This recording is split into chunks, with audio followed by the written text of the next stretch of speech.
This video was nearly a year in the making. Join me as I go through step by step the process of this gorgeous redesign from start to finish. This was the original dress, and the bride had some ideas as to what she wanted the dress to look like and something she wanted added on. So she definitely wanted to reshape the bodice and give it this look, and she also wanted me to add these sheer bishop style sleeves. So that is where her inspiration came from, so I just sketched that out. Here's some inspirational pictures she gave me for how she wanted her sleeves to look, and we also had a conversation about how we wanted the bodice to look. So what I did was just create a rough sketch using that initial inspiration picture of the sleeve, as well as the discussion we had in regards to how she wanted the bodice to look, that deep V look, the princess seams, having that lower back, and having that sheer mesh V insert in it as well. Always do a digital rendering of a sketch, that way the client and I both can be on the same page. Even if they show me a picture of a dress, I always still sketch it out when I'm making such a drastic change in the style.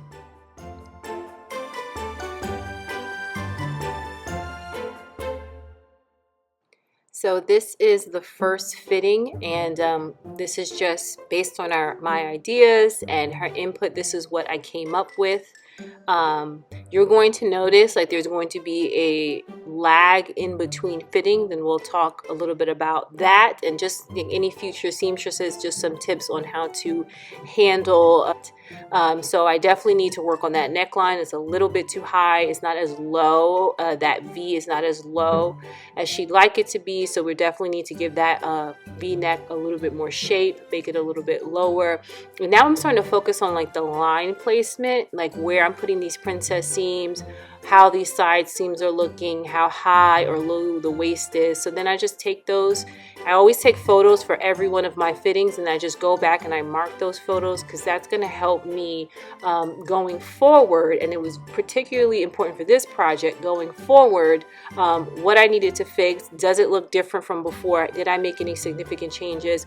What about it is not coming together the way that I want it to give me the look that I want? So I encourage you, always take photos during every single fitting that you do for a client, and then even going ahead and marking those photos, printing the photos out if you have to, and marking them. It's really, really helpful.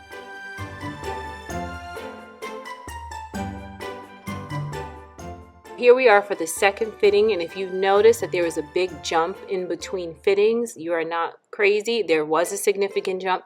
My client let me know ahead of time that due to medical reasons, she was going to be losing a substantial amount of weight.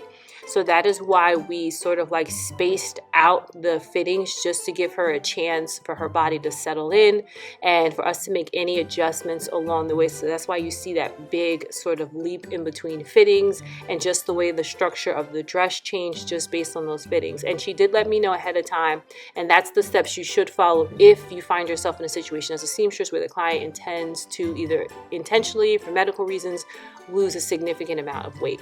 So here you just see that I'm based on that. I just retried on the original dress pattern without making any adjustments, just to see what those areas were now that we had come to a substantial weight loss. And you can see there that I had to do some changes with the princess seams, and different lines and markings just had to be adjusted for that.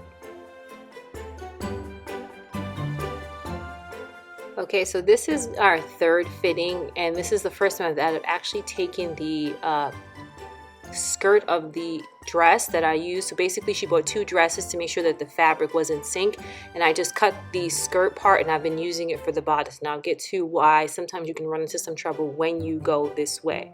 Okay, so as you can see, not looking that great. There's a lot of like fitting issues, there's some shape issues, there's some pulling. It's not coming around the bust the way I like it to. So basically, again, just taking those notes, figuring out, okay, what is missing from this? Why is it not as flattering? And in this particular iteration of it, I had a bust dart, a princess dart, I had a center front dart. You can see that I need to move those shoulders over. I actually like the opening of it. We just wanted to get that a little bit tighter, and we also wanted to pull in the side seams a little bit. So that's what we were working with the front. Now we go to the back. That back was sitting entirely too high, and we wanted it a lot lower, more delicate. So this is just me using thread to trace it, to do some trace marking, to see like at least a starting point for where we wanted those lines to be in the future. So just sort of like we're feeling around here. This is the first time I'm actually applying the main fabric with the pattern that I previously created. So just getting an idea of like, how is this gonna go? What are some areas that we need to fix? And it looks like we have quite a few areas that need to be adjusted. The bride also requested that she be given a internal corset. We call that a corselet. I do have several videos on how to create a corselet, but this is essentially just creating that extra cinch when you close a dress. Usually it's in a lot of couture dresses, and you'll also see it in strapless dresses, and we do it for structure, but she also wanted to add one into hers to give it some extra cinch and pull to her waist. So now we're on the fourth fitting. Believe it or not, this is a completely new drafted bodice. Like I did the entire thing over, and the reason why I say believe it or not, because it almost looks nearly the same as the previous bodice.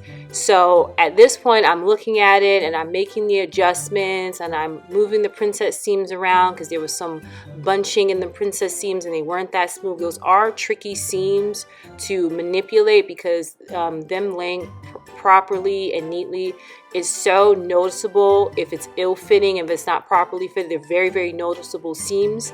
So you want to make sure those are always neat, and when they're not neat, it's very obvious. So had to rework those again.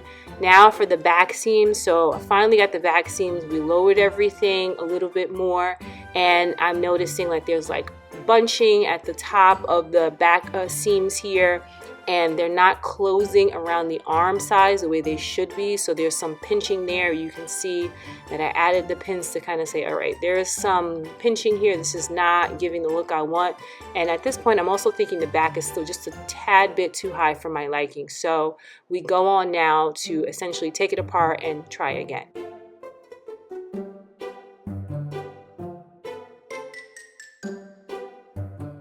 So this has been done again, completely from scratch. I already noticed in this photo that the neckline is crooked, and I'm also starting to realize some other things that I'll realize in the fitting that I don't quite see it here because it's not, even though I pad the dress form to my client's measurements, I'm not seeing all the areas that's going to be a problem until the client actually puts it on.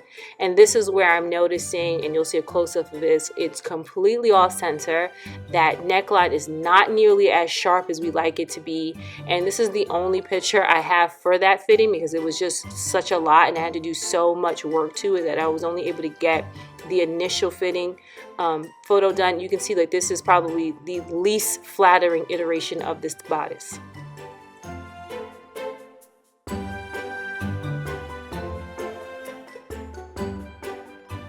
When I'm having that many issues with a particular gown, I start to do my own little research to figure out, okay, what is going on? What is going on? Is it my technique? Is it the fabric? Is it the styling? Like what exactly am I continuously falling short on? And that's when the numerous photos taken during fitting comes into play, because you want to see, have I made any progress? Am I falling backwards? Like, you know, what exactly is going on? And because the dress was restyled from an upcycled dress, I started to realize like the initial dress structure I was not paying attention to.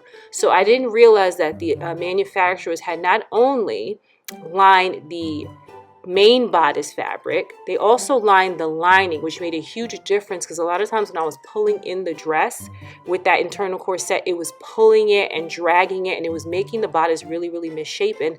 So it didn't occur to me, wait, they lined both the bodice main fabric as well as the lining, which makes a huge difference on the structure of the gown, and you'll see in future photos what I'm talking about.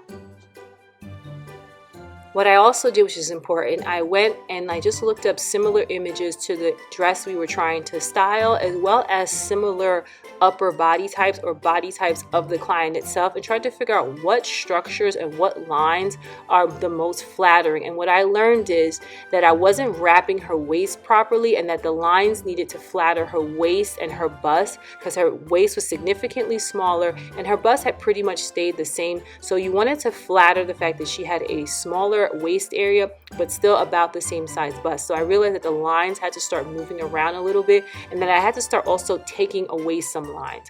Also, the internal structure of the bodice needed to be reinforced with a lot more of that interfacing, a lot more boning channels. So that's where my inspiration came from, looking at different ways to bone a dress, the inside of a dress, to give it a lot more structure. After all that, I went back to the drawing board, and this is what I came up with. Now I've reinforced the lining with interfacing, and I did a stiffer interfacing for the lining and a softer interfacing for the main fabric, just so that the satin didn't pull and pucker as much. So this is basically what I call, quote unquote, the skeleton, or the internal structure of the bodice. And it's just, I've added more boning channels, I've stiffened the lining because the lining was extremely thin from the original dress. And again, then I just went in and also used style tape, and that's draping tape, to make sure that I was still having symmetry. So I used that to basically create these new curves that you see around the princess seam and around her waist. I removed some of those center front lines. I removed the side bust star because it was just looking like a mess. It was too many lines, and the lines were not flattering at all. So this is me now using that draping tape to create that center front line down the middle. Because I no longer get it, because I've used like a packing fitting system, so now I've lost that line. I wish they would make those with like lines on them, but like that's neither here nor there. So basically this is what I came up with. By far the best iteration of this bodice. I even added the skirt because I felt pretty confident now that the dress was finally at its final look, because of the way it looked when it wasn't on the client. It was already its own structure, so I knew it was properly reinforced.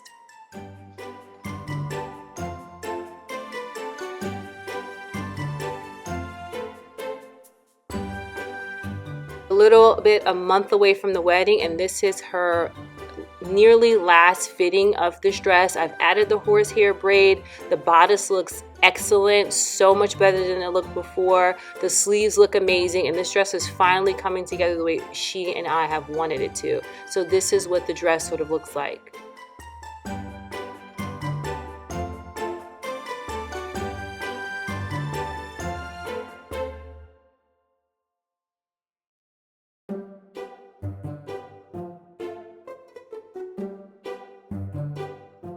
So as a seamstress, you always want to go back and say, okay, what did I learn from this dress? What are some points that I want to remember for future dresses? For me, it was grain lines. Grain lines were important. A lot of fitting issues came from the fact that the grain lines were all over the place. If you are upcycling a dress, you have to be very careful, because you don't know how the dress was cut, on what grain lines the dress was cut, and that can really mess you up.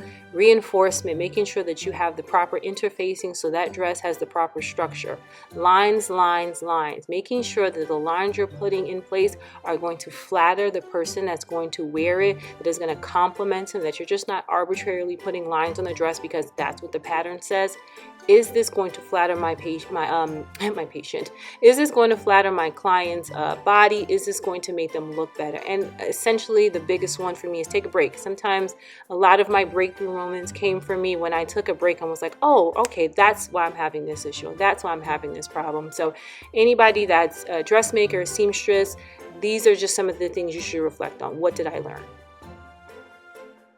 And I also added a bustle to this gown. So as you can see, the back, we transformed it from having a corset back to having a zip up back, and adding that bustle in. She has quite a few points in her bustle. So what I've created in my shop is a bustle chart card. And basically it makes it like 1,000 times easier for both you and the bride to know where those bustle points at. She can hand that over to her bridesmaid, maid of honor, whoever's helping her get dressed. And it's just a really easy visual way for people to know where the bustle bustle points are. I also usually color code my bustle points, but sometimes you can't because the dress might be lacy or the fabric is too transparent.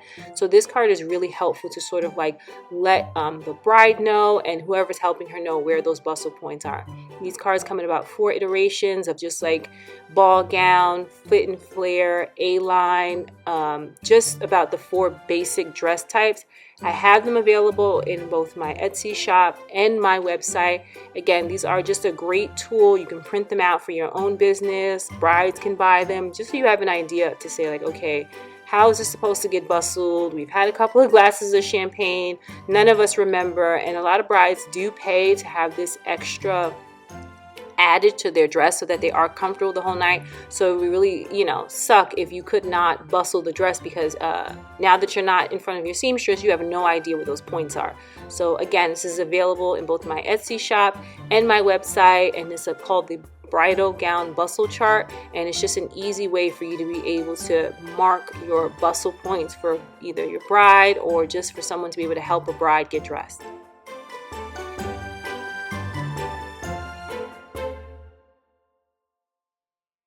Pickup day. So this is what she looked like, almost identical to the illustration we made in regards to her picking up, and she looked absolutely beautiful. She was very happy with it, and this is just showing you the inside, that internal corset that we created. Just take a minute to take in her absolute beauty. She looked stunning. When she sent me the picture, like, I couldn't even believe it. She looked absolutely stunning in her dress. The hair, the dress, the boots, the background scenery of all that beautiful snow. Like, she looked absolutely breathtaking in this photo. It was a pleasure creating this piece with her and coming together in this collaboration to make this dress come to fruition. And again, I just want to thank her so much for, and all my clients and all the people that I work with, for always, allowing me to express myself and use my imagination to make these pieces come to life.